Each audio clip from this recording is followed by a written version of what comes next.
E já começou mais um programa Elga e Você, e nós ficamos felizes demais de estar aqui passando informação com credibilidade. E o programa de hoje está sensacional, já confere aí. A cerveja caseira, quanto a cerveja industrial e comercial, leva-se o mesmo tempo de fazer. A única diferença é a quantidade e o tamanho do equipamento. Então, olha, só o que difere é a quantidade, o tempo de produção sempre vai ser o mesmo? O tempo, o malte que se utiliza, o lúpulo que se utiliza, a levedura que se utiliza, todas é ao mesmo tempo. Todo o mesmo tempo e o mesmo padrão. E na sequência, uma presença ilustre aqui no programa Elga e Você, doutora Gisela Simona, que nos contou toda a sua trajetória e nos trouxe muita informação para a melhor relação de consumo. Felizmente a gente encontrou vamos colocar assim, esse mecanismo de comunicação com o cidadão, né, dele entender seus direitos, de ir buscar mais o direito, né? Nós tivemos, assim, na época em que estive como diretora do PROCON, foi um período que a gente conseguiu, assim, subir para cerca de 40 mil reclamações ano, coisa que eram 8 mil, 9 mil, então Sim. Realmente chamou a atenção das pessoas. Tudo isso e muito mais aqui no Elga e Você, que já começou.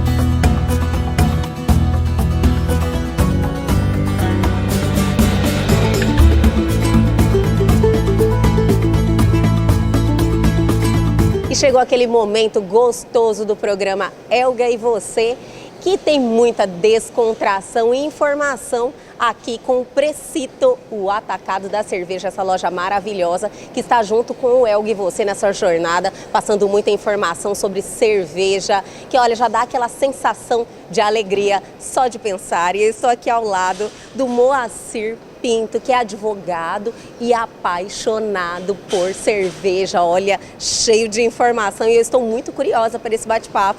Primeiro, Moacir, muito obrigada por ter aceitado o convite e estar aqui comigo e com todos nós, né, todo mundo que está ali do outro lado da tela. Obrigada. Obrigado você, Elga. Sempre é um prazer para nós que gostamos de cerveja compartilhar o conhecimento, né? E compartilhar principalmente as nossas experiências positivas e negativas. Ele tem muita história, minha gente, ele falou aqui. Mas vamos lá, vamos iniciar do princípio. Você é advogado, né? Advoga ainda. E a cerveja é um hobby para você? Sim, a cerveja para mim sempre foi um hobby. Inicialmente um hobby, né? Beber, apreciar, degustar cerveja. Sempre gostou? Sempre gostei. Sempre fez parte da sua vida? Sempre, desde jovem, nos meus 17, 18 anos. Antigamente achava muito amarga, né? Depois comecei a gostar. Sabia que eu tive a mesma sensação quando eu era muito novinha. Eu falava, ai, eu não gosto de cerveja, é amarga. Mas olha, depois que vira a chave, né, Moacir? Aí virou a chave, você nunca mais desliga. Muito pelo contrário, você vai aprimorando, né? Sim. E com a abertura do mercado, nós começamos a receber muitas cervejas internacionais. Cervejas que vieram de vários países do mundo. E aí a degustação ficou um pouco mais apurada, né? E olha, Moacir, quanto mais você conhece, quando você busca informação, o sabor fica diferente, né? Sim, por incrível que pareça, começa a modificar os sabores, porque você começa a aprender a identificar até mesmo qual tipo de lúpulo foi usado na cerveja, né? Jura que você já tem essa sensibilidade no paladar? Lógico, nós temos os profissionais sommeliers, né? Que inclusive já participaram aqui do programa, o Mazuti. E agora nós, cervejeiros, temos um paladar um pouco menos apurado que um sommelier, porque o sommelier usa como profissão, nós como hobby. Mas esse paladar que nós já temos já é o suficiente para identificar essas diferenças, nuances entre uma cerveja e outra. Que são os estilos, né? Basicamente os estilos, né? Olha, tem muito assunto ainda hoje. Só que falando de lúpulo, ele falou sobre algo que eu nunca tinha visto e você está vestido com uma camiseta e com um boné. E isso que é o lúpulo. Isso, o lúpulo é uma planta trepadeira, né? Biologicamente não sei como defini-la, mas é uma planta trepadeira, que ela é plantada em cima com umas varas, né? Muito altas, de 4, 5 metros, ela vai subindo nessas varas, e essa aqui é a flor dela, né? E da flor dela que tira-se os pelletzinhos para se fazer o amargor, o sabor e o aroma da cerveja. Viu, minha gente? Eu não sabia dessa, adorei, de verdade. E os tipos de lúpulo é o que muda esse sabor? Sim, nós temos lúpulos de mais variadas espécies, né? E cultivados nas mais variadas regiões do mundo, né? O Brasil está se arriscando a cultivar, porque o lúpulo é uma planta muito sensível e sensível ao calor. Então o Brasil não é um local ideal, nem mesmo no sul, mas estão se desenvolvendo já algumas espécies tal, que estão sendo aproveitadas aqui. Elas são mais produzidas nos Estados Unidos, mais no norte dos Estados Unidos, e na Europa como um todo, né? Olha só, realmente com esse clima que nós temos, né? Só se fosse assim, num ambiente artificial, consegue? No ambiente artificial consegue, mas assim, é aquela tradição, o cervejeiro gosta de coisas mais naturais possíveis. Realmente o sabor muda, né, Moacir? Muda e muda drasticamente. Uma cerveja feita em casa para uma cerveja industrial tem uma mudança radical aí, né? Muito radical. Olha, mas Moacir, vamos lá, né, minha gente? Vamos perguntar, qual que é aquele momento que nasceu, que a paixão falou mais alto, você falou, eu vou produzir. E você faz artesanalmente na sua casa. Conta aí essa parte pra gente. Bom, assim, o mundo cervejeiro, lá no norte, na América do Norte, nos Estados Unidos, a cerveja, os famosos home brews, né? São as cervejas caseiras, né? As fabricantes de cervejas caseiras, já existem desde a década de 70, 80, né? No Brasil começou a ser muito difundido agora depois de 2005, 2006, essa era 2000, aí começou a difundir a cerveja caseira, porque começamos a ter acesso mais fácil a vários tipos de maltes, vários tipos de lúpulo, e com isso nós conseguimos produzir, até mesmo, como disse, lá no fogão de casa, né? A minha vontade de fazer cerveja foi que eu comecei a apreciar muito cerveja, apreciar bastante estilos de cerveja, né? E comecei a gostar dos vários estilos, e isso se tornou um hobby caro, né? É caro, sério, é realmente um investimento, então a paixão tem que ser algo forte mesmo. Hoje nós temos cervejas, né, que você pode, eu procurei aqui, não encontrei ainda, mas vou perguntar se onde está, que é uma cerveja, a Pilsner Urquell, que seria a verdadeira Pilsen, a nascedouro da Pilsen, né, que nós estamos tomando, que é produzida na República Tcheca, com um lúpulo chamado Saaz, né. Vou anotando aí, minha gente. Que ele só é produzido esse lúpulo lá na República Tcheca, em nenhum lugar do mundo, né? E você pega 500 ml, hoje custa R$34, né? Senhor, 500 ml. E quanto daria de produção esses 500 ml? Como assim de produção? Eu digo assim, deve ter uma medida, né? Que você usa para você fazer essa produção. Não, 500 ml hoje, assim, quando a gente vai produzir, vou falar um pouco da produção. Sim. A cerveja caseira, quanto a cerveja industrial e comercial, leva-se o mesmo tempo de fazer. A única diferença é a quantidade e o tamanho do equipamento. Eu, por exemplo, uma cerveja hoje bem feita, caseira, vou colocar um estilo aí, vamos chamar de IPA, uma IPA, né? O estilo IPA, o estilo norte-americano, de origem inglesa também. Uma IPA, por exemplo, eu levo 8 horas produzindo, depois mais uns 20 dias em fermentações, né? Para depois, no final, envasar, e se for fazer a carbonatação dela natural, você tem mais 10 dias. Se você fizer por CO2, aí imediatamente você já faz a carbonatação. Então... Gente, eu vou falar uma coisa para você, cada dia a gente aprende mais aqui. Então, olha, só o que difere é a quantidade, o tempo de produção sempre vai ser o mesmo? O tempo, o malte que se utiliza, o lúpulo que se utiliza, a levedura que se utiliza, todas é ao mesmo tempo, todo o mesmo tempo e o mesmo padrão. O que uma grande fábrica usa de malte, eu, lá na minha casa, eu uso o mesmo malte. O que ela usa de lúpulo, eu uso o mesmo lúpulo, a mesma levedura. Até mesmo a água você consegue equiparar a água de grandes locais do mundo, fazendo composição de sais da água. E a água realmente é a base e faz toda a diferença. Faz toda a diferença. Porque a cerveja, ela é praticamente 100% água, né? Né? O que nós tomamos é água, só que uma água cheia de nutrientes, inclusive, né? Em função do malte, em função das leveduras, em função dos lúpulos, né? Água boa essa, né? A melhor água que tem. Santo Arnulfo já dizia, né? Olha a história de Santo Arnulfo, que eu fiquei sabendo aqui nos bastidores, minha gente. Vocês vão amar, mas eu, lógico, que vou deixar todo mundo curioso. A gente vai dar uma seguradinha, vamos chamar o intervalo, mas a gente já volta. É bem rapidinho.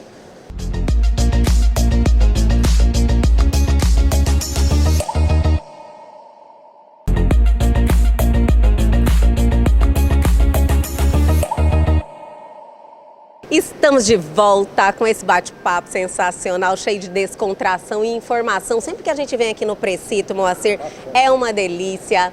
É realmente falar de cerveja, traz uma sensação boa. E a gente sempre vem aqui já quando já está batendo na porta o final de semana, então a sensação é melhor ainda. Moacir, você já conhecia aqui o Precito? Já conhecia sim. Para mim é uma distribuidora completa, né?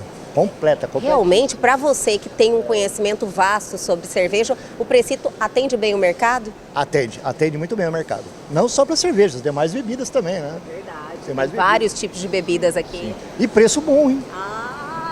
Eu falo sempre aqui, viu? E a gente é atestado. Mas, olha, nós paramos no bloco anterior falando de Santo Arnulfo, é isso? Gente, eu sei que tem uma... Eu sei não, ele me contou já, mas agora nós vamos contribuir com vocês com essa informação. Qual é a história do Santo Arnulfo? Santo Arnulfo é um santo da Igreja Católica, né? Foi canonizado, se não me engano... Santo mesmo. Santo mesmo, é um santo e reconhecido pela Igreja Católica, inclusive como santo padroeiro dos cervejeiros.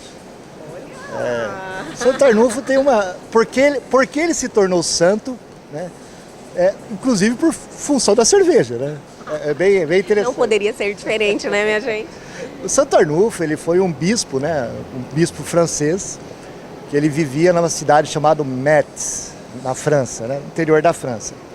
E esse bispo, quando chegou na cidade de Metz, né, para assumir o bispado dele lá, ele percebeu que tinha muita gente doente, né? Muita gente mal, muito doente. A Europa era um foco de doença ali na época, né? Século V, século VI, né? Então você imagina. E aí, difícil aquela época, né? Bem difícil, né? E ele descobriu que a doença estava vindo proveniente da água. A água estava impura, né? Porque na época eles faziam todas as suas necessidades perto do rio. Então, assim, a água era realmente muito suja. E eles se bebiam naquela água. E eles não tinham o conceito que a fervura da água poderia matar todos os germes e eliminar todos os vírus. Enfim, tudo aquilo que fazia mal. E ele, sabendo disso, como um cara que gostava de cerveja também, né? Tinha passado pelos mosteiros, né, da Europa, tudo.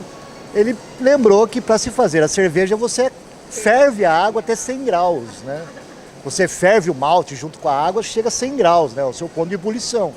E ele falou, daí ele recomendou o seguinte, falou à população, vocês param de tomar água e tomam cerveja. Porque a água está contaminada, a cerveja, a água foi esterilizada, então assim, né? Santo Arnulfo mesmo, né, minha gente? Aí ele recomendou que a população tomasse cerveja e assim foi, né? O povo... Saúde e felicidade. Saúde e felicidade na cidade. Passou-se o tempo, ele voltou para Paris, aí numa cidade ao lado de Paris, onde ele já estava no seu leito de morte, moribundo, né? Ele veio a morrer e o povo de Metz gostava muito de Santo Arnulfo, né? Pô, o santo que mandou a gente beber, né? Gostava muito de Santo Arnulfo e disse, olha, tragam as ossadas dele para cá e nós vamos enterrar aqui e vamos levantar até uma igreja para ele e tal. Aí o bispado da região autorizou e eles levaram, só que naquela época era muito rústico o transporte, né? Era praticamente uma carroça e um cavalo, um burro puxando. E levaram lá 4 ou 5 camponeses, foram levando o corpo dele, as ossadas dele para a cidade de Metz e no caminho encontraram uma venda, né? Um local lá, porque eles bebiam e comiam. E nesse último local que eles encontraram, que depois seria uma distância muito grande para chegar em Metz, no meio do mato, eles pediram cerveja para tomar. E o dono do local falou, olha, infelizmente eu só tenho um barril de cerveja, pequeno. Eles falaram, então tá, então serve esse barril. E a cerveja desse barril nunca acabou. Que Que história maravilhosa, eu tenho certeza que vocês gostaram. Obrigada por essa contribuição. Eu não conhecia a história de Santo Arnulfo, maravilhosa, ele é um santo mesmo. Cerveja abençoada, minha gente, não é verdade, Moacir? Bem abençoada. E ele conseguiu ser canonizado pela Igreja Católica como, e reconhecido o seu primeiro milagre, a multiplicação da cerveja. Ai, que maravilha, eu adoro. Moacir, mas vamos lá, você falou do tempo de produção. Eu acredito que você deve ter muitas histórias para contar, porque às vezes no processo algo pode dar errado? Pode sim. A cerveja, ela é uma produção assim, é uma mistura física, química e biológica. Então você tem assim, os 3 elementos aí da natureza para você trabalhar junto com a cerveja. E nós temos as questões biológicas, que envolvem o quê? Contaminação, né? Quando você faz em ambientes mais esterilizados, ambientes mais preparados para isso, o risco de contaminação é muito pequeno. Mas quando você faz caseira, você pode, muito embora você tome muito cuidado, muito álcool 70, ácido paracético, são assim, produtos que fazem a descontaminação, a esterilização dos equipamentos, sempre pode acontecer de um bichinho aparecer, né, aparecer na sua cerveja. E aí você percebe, né, nitidamente pelo aroma da cerveja, pelo... Muda mesmo o cheiro, a aparência, na hora você... Tem o que nós chamamos de off-flavors, né? Um sommelier pode dizer com mais propriedade o que é, mas eu vou explicar. Tem cheiro de enxofre, cheiro de ovo podre, pode dar cheiro de fruta, né? Dependendo da cerveja. São variados. São variados os cheiros. Cheiros são variados. Cheiro de esparadrapo. De verdade, cheiro de esparadrapo mesmo. Ai, todo mundo sabe como é que é esse cheiro. É a contaminação por cloro.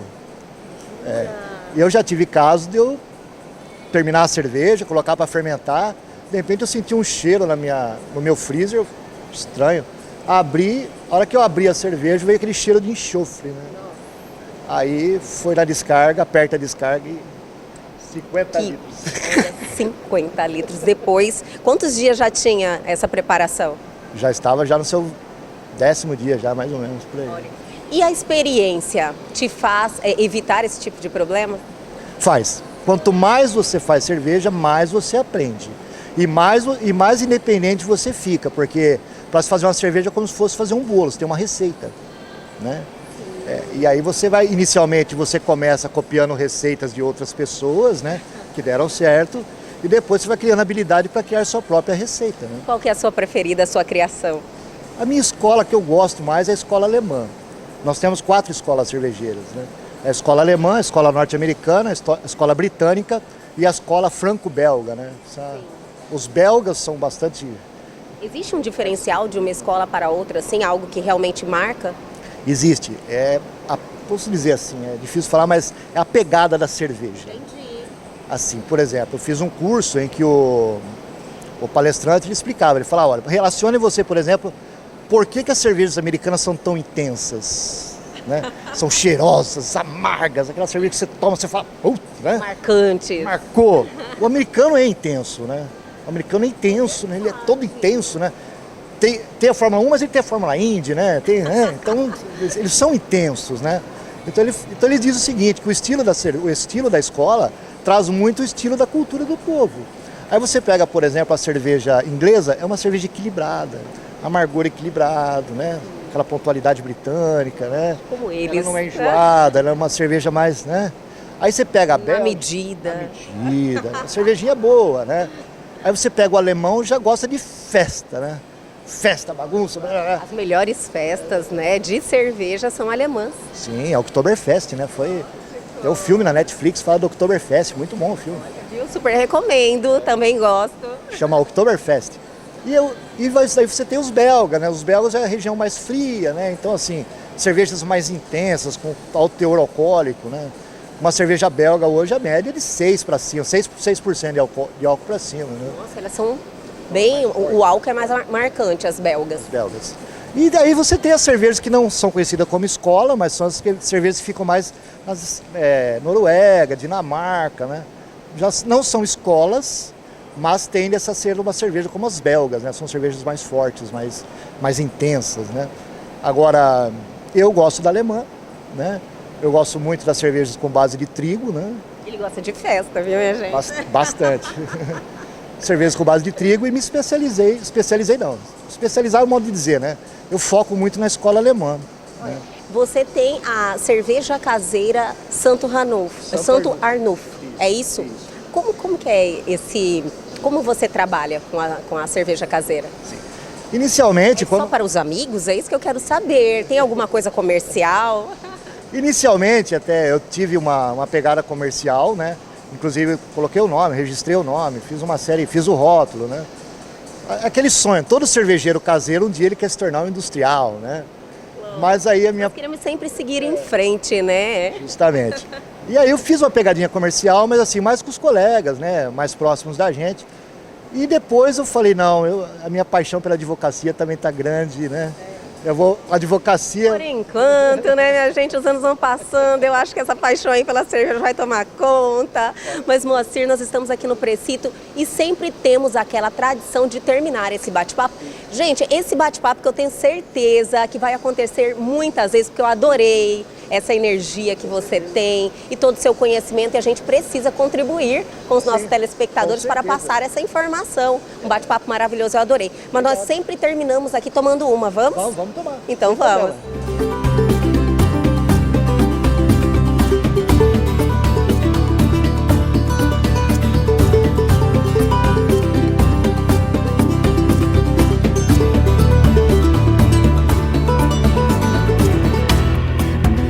E já estamos aqui numa das melhores horas, né? Que é a hora de realmente sentir esse sabor maravilhoso. E o Moacir pegou uma cerveja Colorado. A Colorado, uma cerveja nacional, artesanal, categoria artesanal, podemos dizer, né? Existem 3 categorias, né? A gente fala artesanal, caseira e a de produção comercial. Mas essa aqui vamos chamar de artesanal, porque produz pouquinho, é bem local. E hoje ela foi adquirida pela Ambev, era de uma família de Ribeirão Preto. E essa é uma cerveja Pilsen, só que com a pitada de mel.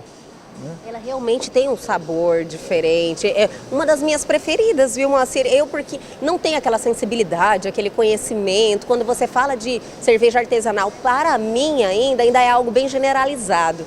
Porém, o sabor da Colorado é algo marcante, aquela que dá vontade de você tomar de novo, sabe? Sim, o pessoal diz assim para mim, Moacir, eu fiz essa cerveja, algum colega ou outro, né? Dá uma experimentada para ver se está boa. Eu falo, olha, o meu grau de avaliação é o seguinte, se eu pagaria para tomar outra. Olha, isso aí é algo que pode servir de medição para todo mundo que está aí, né? Uma referência. Você pagaria para tomar outra? Eu pagaria. Poxa, Colorado... Eu já paguei várias vezes. Vixe, eu pago uma... Como diz o amigo, nós já deixamos um Corolla nos botecos. Né? Olha, já beberam, hein, minha gente? Agora eu vi algo diferente. Você também tem todo o seu jeito para servir na taça. Essa é uma taça de cerveja, própria para cerveja? Sim. É uma taça para cerveja também. Muito embora cada estilo exija uma taça diferente, né? E muda. Por que desse estilo diferente? E lógico que é uma pauta que nós vamos nos aprofundar mais para frente, mas dá só uma pinceladinha assim, do porquê. Muda porque o gosto de tudo que nós temos, né? Tudo que você põe na boca, o aroma colabora com o sabor, né? Então algumas cervejas exigem que você tenha o nariz bem próximo da cerveja, outras não. Só nunca pensei por esse lado, né, minha gente? Vocês vão concordar comigo. Mas olha, realmente existe detalhes que fazem toda a diferença, né, Moacir? Muitos detalhes. A cerveja, ela é constituída de detalhes, você pode ter certeza. E eu acho que isso aí é que dá todo esse tchan.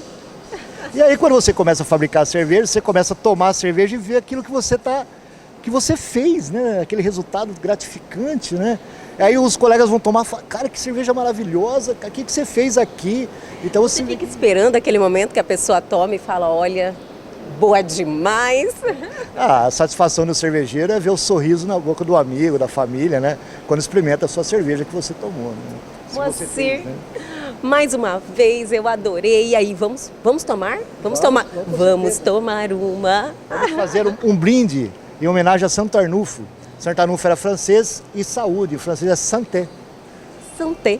Santé.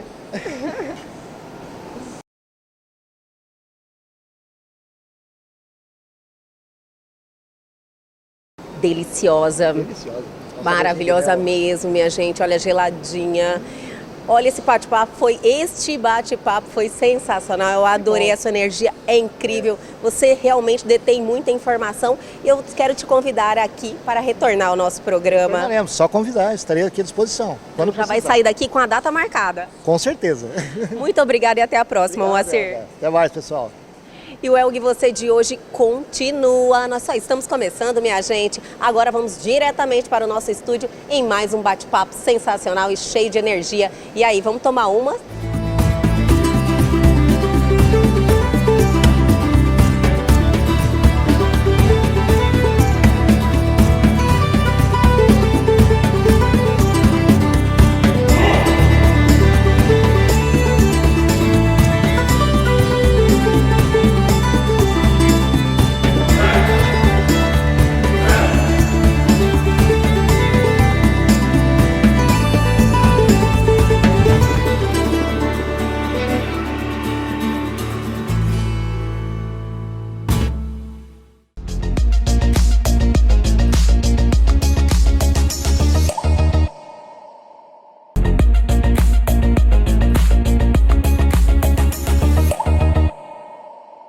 E agora em nosso programa Elga e Você, vamos ter um momento especial porque temos uma convidada mais que especial, que eu sou extremamente fã. Estou honrada com a sua presença, por você ter aceito o convite e nos presentear aqui com a sua presença em nosso programa. Muito obrigada, doutora Gisela Simona.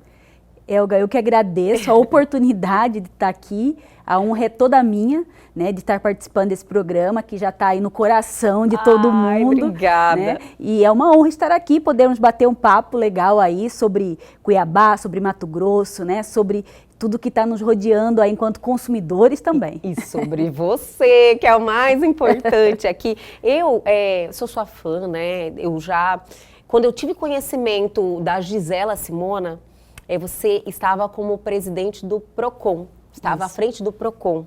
E foi um momento que me chamou muita atenção pelo seu conhecimento.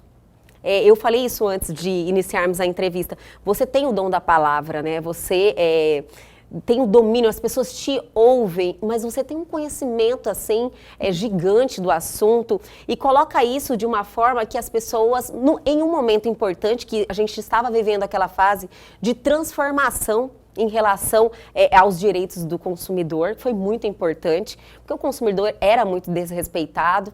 Mas, assim, me chamou muita atenção e eu falava, meu Deus, eu quero muito ter esse domínio, sabe? Porque sempre fui apaixonada pela comunicação. E eu acredito que muita gente tem esse mesmo sentimento.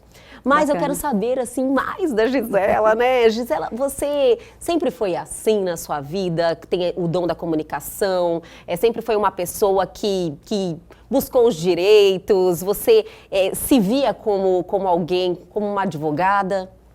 Então, Elga, minha história, na verdade, assim, um marco muito forte na minha vida, desde quando eu era pequena, meu pai não cansava de dizer uma frase que ele dizia assim, minha filha, se você quiser ser alguém na vida, você tem que estudar muito. Né? E o fato de ter nascido de uma família de origem muito humilde, ser mulher, ser negra, né? Tudo isso foi mostrando aos poucos o que meu pai queria dizer, né? Desse esforço maior que a gente tinha que fazer para se sobressair, seja no estudo, num lugar bom de trabalho, né?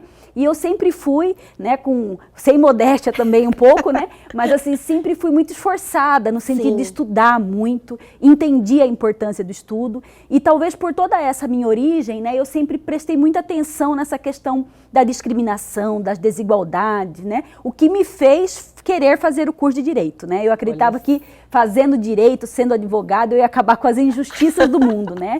Você tinha aquele sonho ainda? Então esse sonho foi muito forte, né? Na minha infância, na minha adolescência e fiz o curso de Direito, fui aquela pessoa que durante a minha vida estudantil participei dos movimentos estudantis. Era líder da sala sempre. Líder de sala, participei de centro acadêmico, né? Então sempre buscando aí melhorias. Eu sou egressa da nossa Universidade Estadual, da Unemate, em Cáceres, né? Mudei para lá na época, fiquei 5 anos estudando em Cáceres.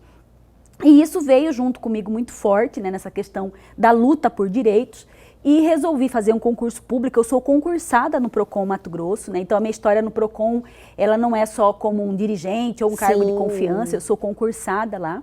E foi no PROCON que eu acabei, assim, sendo a voz de muita gente, né? Com certeza. Aquilo que a gente sofre no dia a dia, e vocês que estão nos assistindo sabem o quanto que é injusto você receber uma conta de energia elétrica cara, né? De você aí receber uma fatura do cartão que você não deu conta de pagar e depois receber aqueles juros altíssimos. Então, são coisas que nos angustiam muito, né?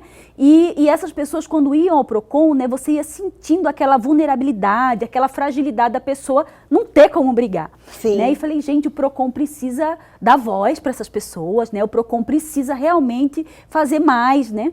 E felizmente a gente encontrou vamos colocar assim, esse mecanismo de comunicação com o cidadão, né, dele entender seus direitos, de ir buscar mais o direito, né? Nós tivemos, assim, na época em que estive como diretora do PROCON, foi um período que a gente conseguiu, assim, subir para cerca de 40 mil reclamações ano, coisa que eram 8 mil, 9 mil, então Sim. realmente chamou a atenção das pessoas. Não que as lesões aumentaram, mas é as pessoas indo buscar, né, aquele direito que às vezes deixa para lá, né? É uma confiança também, né? Sim. Além do conhecimento, eu acredito que ter a sua voz falando ali provocou aquele, não, eu vou lá fazer a minha reclamação. As pessoas confiaram de ter essa atitude, porque antes eram desacreditadas, a relação era muito desequilibrada. Muito desequilibrada. É isso. E assim, ao longo da minha vida, né, toda essa questão dessa luta por direitos, pelo curso de direito que eu fiz, pelo local de trabalho que é o PROCON, né, ela foi dando sempre esse incentivo para querer fazer mais, né? E esse querer fazer mais, na verdade, acabou culminando aí numa fase não muito boa do ponto de vista de resultados lá naquele momento, mas que hoje eu já entendi a missão, né? Sim. Porque nessa luta por defesa dos direitos, eu acabei aí muitas vezes descobrindo, vamos colocar assim, e ferindo interesses econômicos muito fortes, né, de pessoas poderosas aí, e que acabaram fazendo com que eu fosse exonerada do meu cargo de superintendente. Sim. Né, naquele momento fiquei bastante entristecida, até um pouco desanimada, né? Sabe aquela hora que dá vontade até de você desistir e falar, deixa pra lá, né? Mas enfim, falei, já caminhamos tanto até aqui, por que parar, né? E foi quando eu resolvi aí ser candidata pela primeira vez na minha vida. Eu nunca tinha filiado em nenhum partido político. Sério que aconteceu assim? Foi diante assim. de toda aquela situação, você nunca tinha olhado para a política? Nunca. Tanto eu era daquelas meninas assim que diz, não quero saber de política, Sim. sabe? Aquele pessoal que não tem ninguém que presta, que não funciona, não quero saber de política. Mas os fatos, primeiro que tudo é política na nossa vida, Com né? certeza. Mas a política partidária em si eu não gostava de me envolver. Mas eu fui vendo que esses interesses, né, econômicos, por que prevalece às vezes tanta injustiça, tantos desmandos, tanta corrupção? É porque os bons exatamente não querem entrar na política. É o silêncio dos bons, né? Exatamente. Então isso me incomodou muito, me fez sair daquela zona de conforto. Sim. Que a gente fica, às vezes reclama, mas reclama com os amigos, reclama com a família, no WhatsApp, nas redes sociais. Falei, não, eu posso fazer mais, né? Eu posso fazer mais. Muito difícil. Uma decisão difícil. Difícil, não tenho ninguém de histórico na família, da política. Então, para a própria família foi um choque. Falar, não, você tem certeza, né? Você tem certeza porque que você é um desafio muito grande. Você olha para a política hoje e você fala, meu Deus, eu vou ter realmente algo grandioso para enfrentar se eu quiser realmente fazer diferença. Exatamente. E mudar algo. Pelo propósito que eu estou entrando, que eu estou iniciando esse momento, é uma virada, né? É uma virada de página.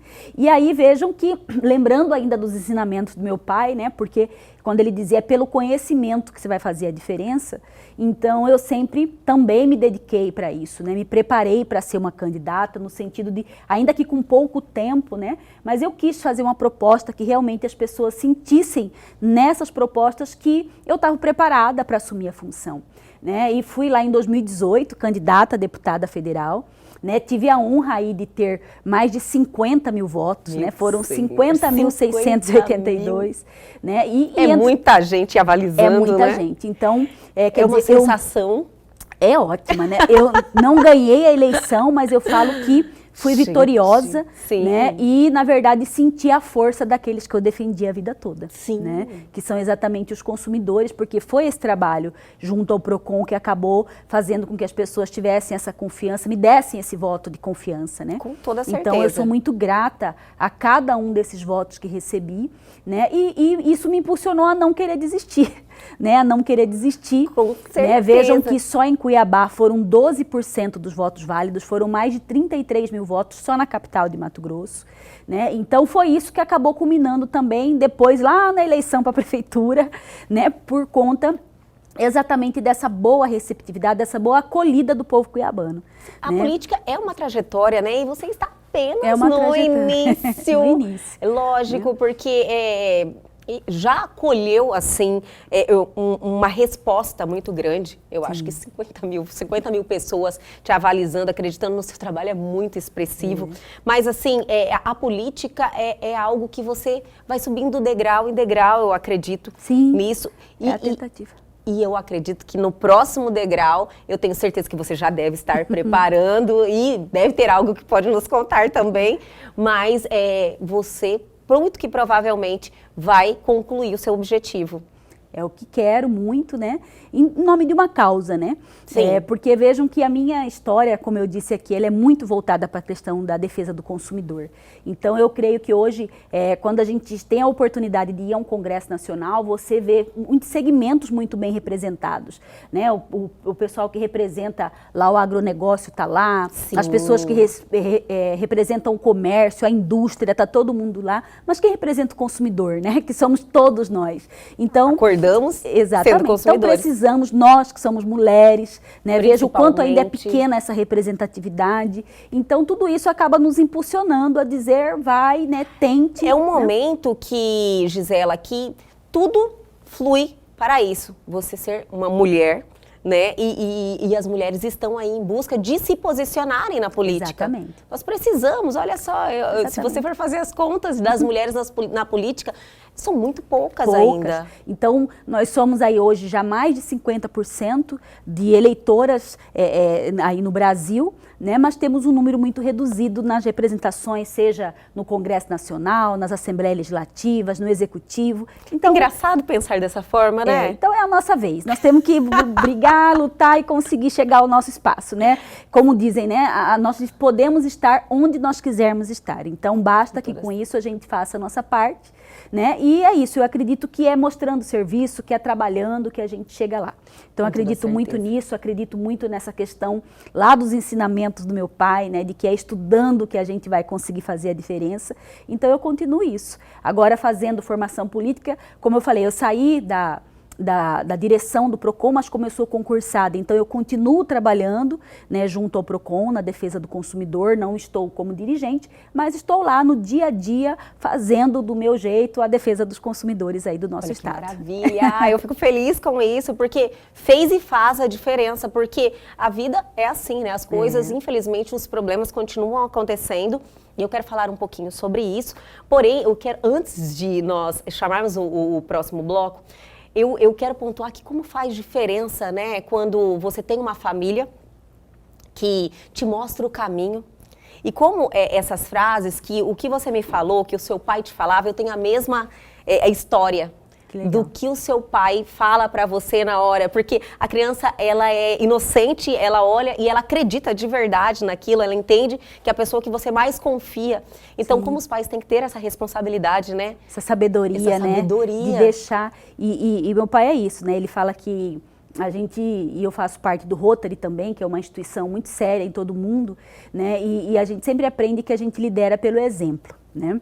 Então, na medida que você mostra com os seus exemplos, né, que é pela educação, que é pelo trabalho, que é pela luta, que você consegue bons resultados, isso faz com que os seus filhos, né, com que os que estão perto de você sigam esse exemplo, né? Então eu acredito muito nessa liderança pelo exemplo, né? Então eu sempre tentei e faço isso na minha vida o tempo todo, de tentar fazer as coisas a mais correta possível para servir de exemplo, né, para os meus, né, para aqueles que estão perto, para poderem observar e poderem tirar aquilo que é bom da gente e levar para a vida. A gente fala e faz, não é verdade? Isso é importante. Gisela, olha, eu quero aproveitar a sua presença aqui. Estamos em um momento assim que, olha, o comércio vai estar agitado, Natal, uma das datas assim que realmente as compras são muito expressivas, né? No momento acabamos de ter aqui uma Black Friday cheia de polêmicas, não é verdade? Agora, ter a Gisela Simona aqui, eu preciso aproveitar esse momento. Mas vamos dar uma paradinha? Ok. Eu vou chamar o intervalo, mas é bem rapidinho, a gente já volta.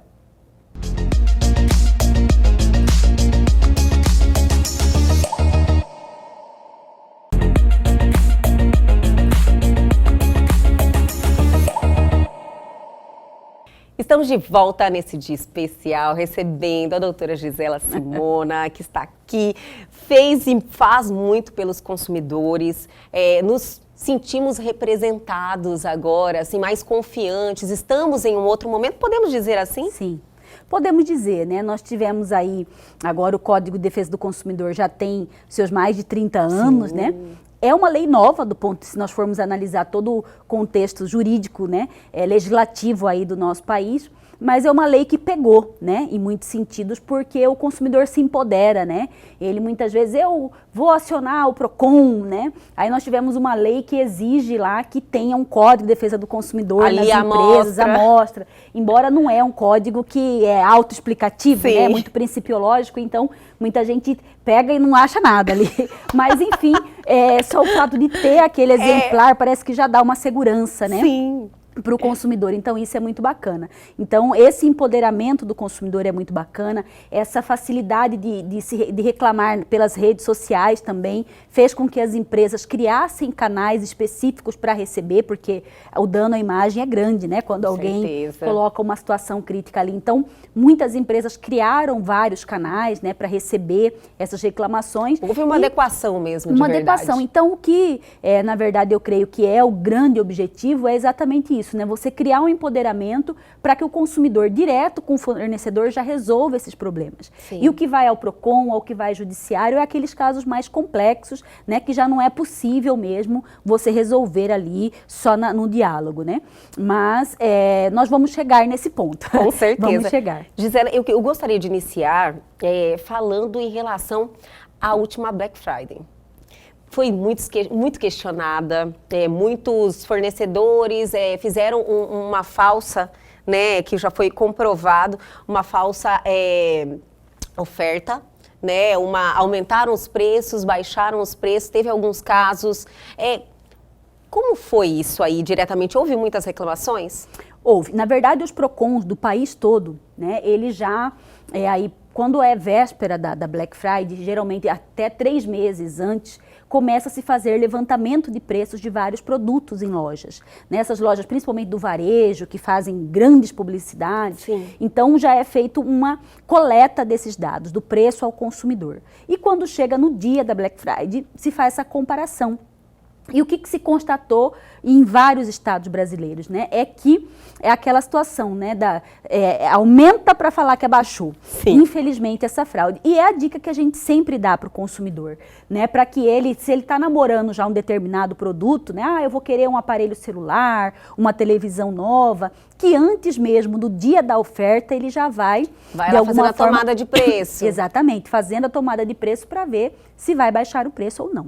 Né? E realmente as empresas que usaram, no caso, enganaram os consumidores, elas estão sendo penalizadas? Estão sendo penalizadas, né? Inclusive em Cuiabá foram feitas constatações de empresas também que fizeram isso, né? E a multa não é baixa, né? Nós temos multas aí que vai de R$300 a 3 milhões de reais. Olha só! Então é bem pesado o preço da multa, não vale a pena. Pois é, isso que eu ia falar, como é que vale a pena, né? Diante de uma multa expressiva, sim, praticar aí esse, podemos dizer, enganar o consumidor mesmo. Infelizmente é a crença na impunidade, né? Isso. E o que a gente fala muito para o consumidor é que assim, é importante você também ser um fiscal das relações de consumo, né? Como que acontece isso? Você viu uma oferta, printa a tela, tira a foto. São formas que você tem de ir armazenando, né, essa situação aí para poder comprovar o dano que teve. Né? Tem consumidor que vê a oferta por um preço, quando ele vai colocar no carrinho de compras, por exemplo, quando é pela internet, lá no carrinho aparece um preço diferente, né, para fechar. Então é por isso que você tem que ir, principalmente nessas grandes ofertas, você tem que ir printando todo o passo a passo da compra para poder exigir lá na frente a sua oferta. Né? Porque o que o Código de Defesa do Consumidor estabelece? Que aquilo que a empresa oferta, ela tem que cumprir. Então, se ela fez uma oferta de baixa de preço, ela vai ter que cumprir a baixa. Caso contrário, ela vai ser autuada e multada. Temos que ter esse comportamento, né? Exatamente, Vigilante, ajudar para mudar essa situação. Gisela, estamos aí, né, num período complicado, querendo sair. Eu quero dizer que já acabou a pandemia, mas ficamos sempre naquela insegurança, não é verdade? Foi um momento conturbado também, de muitos... no caso de viagens, prestação de serviço de festas, buffets, então teve muitas situações que geraram muitas dúvidas. Como as pessoas vão ter esse momento de retomada, como elas vão agir, no caso das companhias aéreas, então tem muita demanda em relação a isso. Tem porque inclusive os prazos que foram dados por lei, alguns no início por medida provisória, eles estão chegando ao fim. Entendi. Todo mundo que comprou uma passagem aérea, por exemplo, de 19 de março de 2020, tem um prazo até agora, 31 de dezembro de 2021, para poder remarcar a sua passagem. Remarcar, né? Remarcar ou pedir o reembolso, né, desses valores. Então, é importante aí o consumidor que eventualmente cancelou lá no período da pandemia viajar, cancelou, né, ele está com essa passagem aí em aberto, que ele tem agora até 31 de dezembro para poder tomar uma decisão do que vai fazer. É importante porque uma viagem às vezes é para aquele momento. Não é Exatamente. verdade? Aí quando você vou programar uma viagem novamente, aquele motivo já passou, então a pessoa tem que estar atenta a isso. Tem que estar atenta. E a dica que a gente dá nesse sentido é de que, pela forma que a legislação foi publicada, vale muito a pena você remarcar ao invés de pedir o reembolso. Por quê? Porque na remarcação você tem o crédito total que você pagou, sem poder ter nenhum abatimento de multa, de taxa de embarque, não importa se você comprou por cartão de crédito, por milhas, débito, você tem o valor integral na remarcação. Sim. Mas quando você fizer uma opção pelo reembolso, aí a empresa já pode pedir abatimento. Entendi. Entendeu? Da taxa de embarque, ela pode pedir um abatimento aí, dependendo do contrato que você fez quando é aquela passagem promocional. Então, os descontos podem ser muito grandes e te dar prejuízo. É isso, né? aí visando também o lado do fornecedor, que também foi prejudicado. Foi penalizado, né? Teve que também se readequar, né? Uma nova situação. Perderam muito dinheiro, né? Nesse período de não poder ter viagens. Então, são situações aí que o consumidor precisa observar e observar principalmente o prazo, né? O que é interessante também a gente colocar aqui, né? Você mencionou aí dos eventos, sim, né? Porque nós vimos aí que tinham muitos casamentos que foram adiados. Agora tem, né, uma demanda de casamento enorme muito agora, grande, né? Formaturas. E são que várias foram relações, adiadas, né? Exatamente. No caso, por exemplo, um casamento, quantas relações de consumo existe ali? Desde o buffet, da Sim. banda de música, né? Do florista, enfim, toda essa relação. E aí vejam que é claro, assim, sem entrar na lei específica, o que a gente sempre recomenda? O acordo é sempre a melhor solução, né? Você sentar consumidor e fornecedor juntos e poderem chegar num acordo. Agora, o que é importante também vocês saberem, né? Que pela legislação, se for remarcado dentro de um período de 12 meses da data que estava marcada, não pode ser cobrado valores maiores que isso. E isso está gerando muitos problemas. Por quê? Imagino. Os preços subiram muito, né? Nós estamos acompanhando aí, né, o quanto infelizmente subiram. É uma realidade. É uma realidade. Então, os fornecedores, a gente compreende as duas partes, porque os fornecedores cobraram, em tese, muito barato para poder executar aquele evento nos custos de hoje, né? E, por outro lado, o consumidor pagou achando que estava tudo quitado e agora ele tem que eventualmente tirar do bolso. Então, começa a ter os conflitos aí. Sim. Por isso eu falei da negociação, o quanto ela é importante. Mas é um direito do consumidor, sim, se for a remarcação dentro do prazo de 12 meses, né, dentro desse período da pandemia, ele tem o direito aí de manter o preço inicial. E como é que está acontecendo essa situação na real? Por exemplo, porque realmente é um desequilíbrio muito grande dos valores. Tem. Então, esse fornecedor, para prestar esse serviço, ele está sendo penalizado demais. Tá. Se a pessoa remarcar dentro desse prazo. Na verdade, hoje, por isso que eu falei, no Procon, pelo menos, nós temos conseguido fazer muitos acordos, Ai, né? que maravilha. Porque é isso, eu queria É bom flor senso X, mas mesmo. é uma flor mais local, mais barata, né? Aí tinha X bebidas, inclusive uísques, etc, né? Que tem um custo. Já dá uma cortadinha, já dá né? uma cortadinha ali, né? Vamos ficar só na cerveja, até a cerveja. Então, essa situação acaba, de alguma forma, cada um cedendo um pouco para poder o negócio acontecer de maneira aí que não onere nenhuma das partes. Né? Porque estamos todos juntos nessa, não é Exatamente. verdade? Eu acho que aconteceu algo que ninguém esperava, infelizmente ninguém é o culpado aí nesse momento. Então as pessoas têm que usar o bom senso, entender que tipo, você tem direito, mas a pessoa também está sofrendo. E sofre com esse problema e quer voltar, lógico. Exato. Não é verdade? Exato. E aí as pessoas que resolverem eventualmente cancelar esse evento, né? Porque algumas pessoas aí, eu já vou casar só no religioso, não quero mais festa, desistiu da já festa. desisti da festa e eu quero meu dinheiro de volta. Vejam que o comércio, aí, o fornecedor nesse caso, ele devolve o dinheiro, mas ele pode devolver parcelado em até 12 vezes. Ele não é obrigado a devolver tudo de uma vez. Exatamente pensando nesse equilíbrio, a legislação veio permitindo essa negociação do fornecedor de poder devolver em até 12 meses. Né? Então, o consumidor que vê isso não se sinta lesado, né? Porque é uma prerrogativa que a lei veio abrindo aí para poder dar esse equilíbrio. Né? Eu devolvo o seu dinheiro, mas muitas vezes, como ele ele recebeu antecipado e ele às vezes adiantou isso para pagar a folha de pagamento, né, de pagar o seu custo aí durante a pandemia que acabou algumas tendo, então ele acaba tendo um prazo maior para poder devolver. E a gente fica muito feliz de saber que as pessoas estão aí usando o bom senso e fazendo esses acordos também, porque é importante nesse momento, né? É importante. Incentivar todo mundo a voltar à vida normal. E o final do ano está chegando. Quais são as dicas para os consumidores nesse Natal aí de 2021, essa virada? No Natal, o que mais nós gostamos de falar aí é porque nós compramos muito presente, né? É a hora de presentear todo mundo e geralmente você, quando vai comprar esse presente, nem sempre, se você quer dar uma roupa, nem sempre você sabe o tamanho correto, né? Você não sabe se a cor que você gostou é a cor que a pessoa presenteada vai querer, né? Então, aí você vem sempre pensando, eu compro, se ela não gostar, ela troca, né? Mas é sempre importante deixar o registro que não existe uma obrigação por lei para trocar esse produto, né? Exceto se ele tiver com algum problema na sua qualidade, né? Então, é isso, né? Se o sapato tiver lá rasgado, descosturado, aí você tem o direito de trocar, mas só porque não serviu, regra geral, não tem. Né? O fornecedor não é obrigado a fazer essa troca. Não é obrigado a fazer. Mas se ele convencionar? Aí sim, né? Porque é aquilo que a gente falou. Porque as lojas falam, né? Às vezes falam, não, pode trocar. Isso. Aí às vezes você pergunta, nossa, preciso levar algum papel. Não, é só chegar aqui e você troca. Tem loja que já é até um costume, né? Isso, né?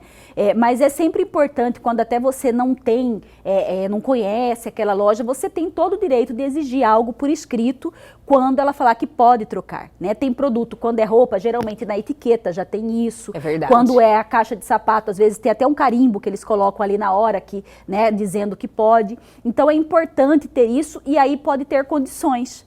Né? Você já viu aí muitas vezes falar assim, e que é isso que eu quero explicar para o consumidor aqui que está nos assistindo. Não trocamos produto em promoção. O que significa isso? Né? É essa troca que eles não têm a obrigação de fazer. Então, esse produto promocional, a empresa não é obrigada a trocar, se ela assim não quiser, de novo, porque a lei dá essa prerrogativa. Agora, se esse produto em promoção, ele tiver um problema na sua qualidade, aí sim, você tem total direito de troca, né? Dentro do prazo que a gente estabelece, que é de 90 dias até, em se tratando de um produto durável. Né? Então, o que eu estou dizendo aqui? Comprei uma roupa, né? E essa roupa, quando eu fui abrir para vestir, eu vi que ela tinha lá uma mancha nas costas dessa blusa. A pessoa que comprou às vezes viu só na frente, não viu atrás, veio de fábrica com um problema. Então, eu tenho que poder, mesmo que ela foi comprada na promoção, eu posso ir lá na loja e exigir essa troca. É um direito meu. Agora, mas não gostei da cor. A loja aí não.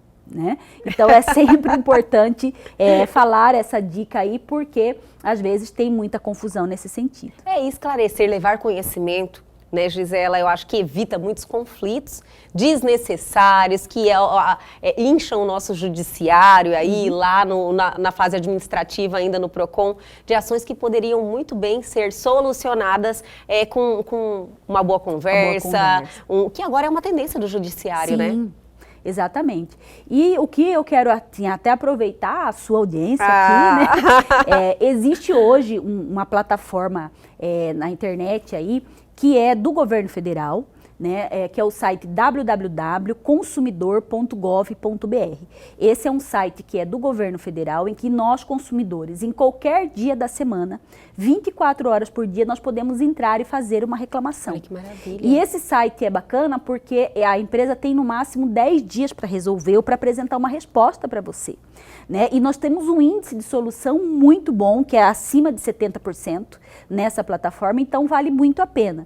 Só que ali nós temos cadastrada principalmente as lojas de âmbito nacional. Então todas as instituições financeiras estão lá, essas grandes lojas de varejo todas estão lá, operadoras de telefonia, de internet, estão todas lá, companhias aéreas, né? Então é bastante importante essa ferramenta, porque eu vejo que ela facilita muito a vida e ela foi muito usada no período da pandemia também. Olha que maravilha. Né? Até em razão dessa impossibilidade de sair de casa e tudo mais, se despertou muito para essa ferramenta e hoje ela está sendo aí muito procurada, né, pelos consumidores de todo o Brasil.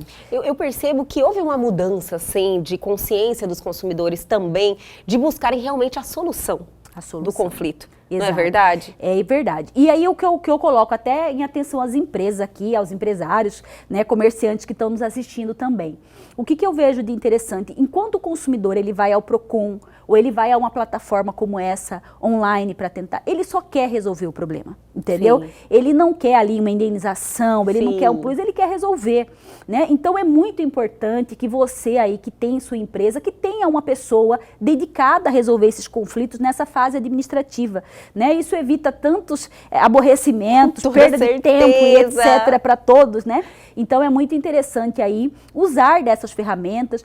Para se ter uma ideia, hoje grandes instituições financeiras até tem na própria página do banco esse link do site do consumidor.gov. Exatamente porque para mandar, né, vamos assim, sugerir que se você não resolveu ali nos canais de ouvidoria, no call center, que você procure uma ferramenta oficial, né, e tenha uma resposta rápida para resolver o seu problema. Olha, que maravilha, que dica maravilhosa, eu tenho certeza que é uma ferramenta que as pessoas, assim, têm essa segurança, né? Olha, eu vou lá, entro, faço a reclamação, tenho uma resposta e já soluciono aqui. Exatamente. E não fico aí arrastando essa situação, né, essa energia. E quando você coloca o CEP do seu estado, automaticamente o PROCON estadual do seu estado acompanha. Então, quando você coloca o CEP aqui de Mato Grosso, tem alguém do PROCON ali que está acompanhando aquela demanda. A digitalização é maravilhosa, né, Gisela? Exatamente. Então, isso cai lá na caixa do PROCON. Então, tanto a empresa está respondendo para você, como o PROCON está acompanhando. Né? E se você pedir socorro ali, o PROCON aparece, né, para poder te orientar em alguma situação. Gisela, olha, que prazer, olha, que honra, muito obrigada por esse bate-papo cheio de informação. Eu fiquei muito feliz em saber um pouquinho mais sobre você. Eu tenho certeza que muita gente que está nos assistindo também teve essa mesma sensação, esse mesmo sentimento. Eu quero que você saiba que as portas aqui do nosso programa estão abertas a você. Eu confio no seu trabalho, sou sua fã, viu? E foi muito importante ter a sua presença aqui. Eu que agradeço, Elga, a toda você, a toda a sua equipe maravilhosa, né? E ficar aí minhas redes sociais, Gisela Simona Oficial, né? Aí tanto no Instagram quanto no Facebook, onde as pessoas podem estar aí, eu estou dizendo dicas de direito do consumidor o tempo todo, onde vocês podem me encontrar. E eu me inspirei muito em você, viu? Gratidão. Minha mãe, olha, só falta levantar a bandeira. Eu falei antes pra você, né? Ela é sua fã demais. Muito obrigada mais uma vez. Eu que agradeço. E o Elga e Você de hoje fica por aqui, mas amanhã nós estamos de volta, sempre às 21h30. Perdeu algo, quer entrar em contato com a gente, dar a sua sugestão? Atenção, pegue o seu celular agora e aponte a sua câmera aos QR Codes que estão aí na sua tela. Vá direto ao nosso Instagram, já deixa a sua mensagem, ou para o nosso canal no YouTube, reveja essa entrevista e tem um conteúdo sensacional lá te esperando. Aguardo vocês amanhã aqui na TV Pantanal, canal 22.1.